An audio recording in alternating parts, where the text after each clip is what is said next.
A vitória do Flamengo sobre o Grêmio, a maneira como a equipe rubro-negra construiu o triunfo dentro da arena gremista, voltou a chamar a atenção de muita gente para a disparidade técnica existente entre o elenco do Flamengo, os jogadores que o seu técnico tem à disposição e outras importantes equipes do futebol do Brasil, como o caso do próprio Grêmio. A distância é muito grande, não pode ser assim, temos que rever isso. Olha, esse discurso vai exatamente na contramão da lógica do bom senso e daquilo que pode fazer o futebol brasileiro crescer, se desenvolver, ter clubes mais estruturados e, consequentemente, com jogadores melhores, times mais fortes. Não se resume a questão da receita de TV do Flamengo, que é maior, e aí o detalhe, esse acordo, quando foi feito, teve a anuência de quase todos os times importantes da Série A, que é um modelo de distribuição de renda que se assemelha à da Premier League, que é o que queriam. Então, na discussão da Liga, é evidente que uma divisão mais honesta das receitas, ela é necessária. Mas não basta você dividir dinheiro de televisão, gente, e os clubes serem mal geridos. Não vai resolver nada. É mentira falar que, distribui o dinheiro da televisão. Não. Dinheiro mal utilizado. Os clubes que vão receber essa grana, eventualmente se a Liga sair, houver um adiantamento, eles vão resolver as suas pendências financeiras, vão contratar mais jogadores, se endividar mais e ficar gastando receita futura como fazem há muito tempo.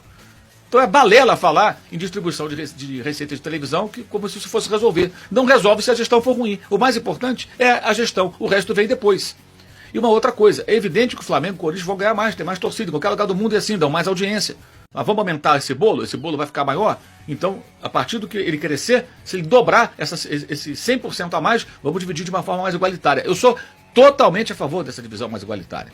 Ou mesmo que os times que ganham mais percam um pouco dessa sua fatia, que isso seja discutido de uma forma razoável, mas sempre vinculando a outras questões importantes. E entre elas, para garantir uma boa gestão, fair play financeiro. O fair play financeiro, gente, ele não proíbe quem tem dinheiro de investir no futebol, de gastar esse dinheiro. Ele limita os investimentos de quem não tem dinheiro. Você tem que gastar aquilo que você arrecada. E se você forçar os clubes a trabalharem assim, você vai ter o caminho da boa gestão. Porque eles vão ser empurrados nessa direção e vão ter que se equilibrar. Vão sofrer algum tempo, mas quando passarem por essa tempestade, vão encontrar uma calmaria financeira e aí a gestão vai ser melhor, vai poder contratar melhores jogadores e cada um dentro do seu tamanho poderá ter boas equipes. Mas enfim, vamos voltar ao assunto desse vídeo, que é essa questão do Flamengo, o choque que ele provoca quando joga tão bem. O Flamengo, gente, é importante entender que hoje ele tem um potencial de investimento muito elevado e isso se deve a um trabalho de mais de uma década. As pessoas não se lembram, mas em 2012 a dívida do Flamengo batia quase na casa de 800 milhões de reais. Hoje, atualizando isso aí, colocando como se fosse uma dívida, se essa dívida continuasse sem ser paga, com correção monetária, juros, inflação, etc., bateria a casa de 2 bilhões de reais. E só não é superior aos demais como poderia regularmente por conta de erros que ainda são cometidos na gestão do futebol. Pela pressa, porque não tem paciência, nenhum técnico consegue fazer um trabalho de mais médio e longo prazo, porque dá ouvidos a parte da torcida que só reclama, alguns corneteiros aí que tem voz, tem microfone, que só reclamam e que nunca tá bom e que não entendem nada de futebol. Então cometem erros ainda os dirigentes do Flamengo quando abortam trabalhos em curso que podem resultar em algo muito melhor, que é um time mais consistente, mais sólido, que possa jogar como jogou em Porto Alegre, não digo todas as partidas, mas com maior frequência. Gente, se organizem. O caso específico do Grêmio sempre teve aí, há muito tempo tinha uma ótima gestão e tem, desde os tempos do presidente Romildo Bolzan. Mas erros cometidos na gestão do futebol levaram o time a um surpreendente rebaixamento. Mas o Grêmio é um clube financeiramente equilibrado.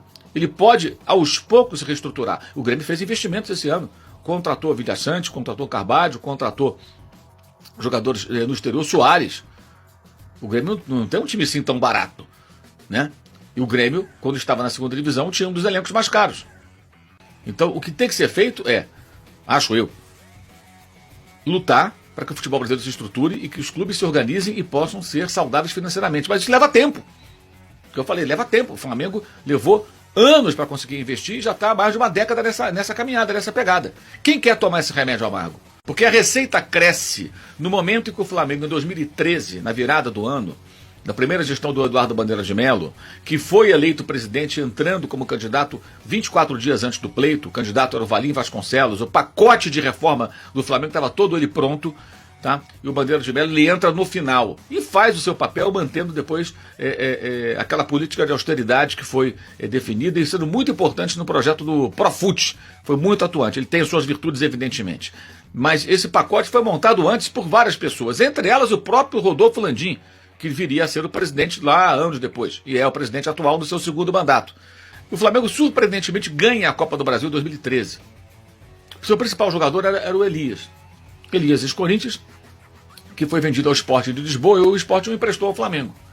E o Elias estava super bem no Flamengo, adorava a torcida. O Elias se identificou muito bem com os dois clubes de maior torcida do Brasil, né? Suas passagens por Corinthians e Flamengo foram excelentes. No Flamengo, muito breve. Ao final do compromisso de empréstimo, o Sport pediu uma quantia, em torno de 8 milhões de dólares, que o Flamengo não tinha como pagar. Gente, o Flamengo nem tentou contratar o Elias. Falou, não temos condição. E o Elias acabou voltando para o Corinthians, né? Que o recontratou. Se tinha condições ou não, uma longa história, uma outra história, né? Mas vamos nesse vídeo ficar em cima da análise da situação financeira daquele momento do Flamengo. E o Flamengo seguiu em 2014, aí começou a contratar um pouquinho mais e tal, até que em 2015, já com 2 anos e meio nesse processo, o Flamengo contrata o Guerreiro e o Sheik junto ao Corinthians, que foi o primeiro sinal da virada, sem pagar multa rescisória. Falava-se muito à época que o Guerreiro ganhava muito bem, porque o Flamengo não tinha o dinheiro para pagar a multa, mas o Corinthians devia dinheiro ao Guerreiro. Foi feita uma operação triangular, Guerreiro, Flamengo, Corinthians. O Flamengo assumiu, de certa forma, parte daquilo que o jogador tinha recebido do clube paulista, fizeram uma composição, e o Flamengo pagava ele um salário, e o que seria um aluguel do passe, né? E isso resultou num montante maior. Porque o Flamengo não tinha o dinheiro para pagar à vista, ou mesmo parcelado ali, a multa rescisória do jogador. Mas tinha como diluir ao longo do contrato uma quantia mensal associada ao salário que o remuneraria e o compensaria do dinheiro que tinha recebido do Corinthians. Então fizeram mais ou menos esse ajuste.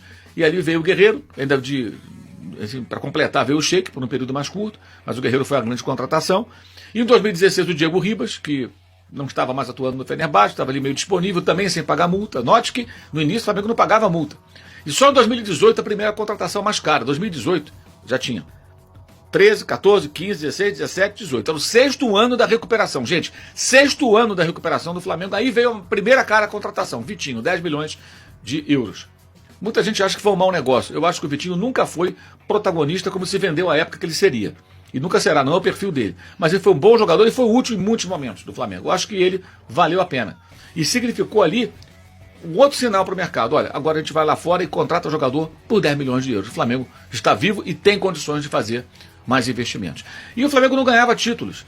Enquanto muitos bobos ficavam falando de cheirinho, cheirinho, cheirinho, por culpa do próprio Flamengo que popularizou a expressão, ela se voltou contra si, o Flamengo se mexia e avançava. Por conta de erros na gestão do futebol, não ganhou títulos na gestão do Bandeira de Melo, títulos além do estadual e daquela Copa do Brasil.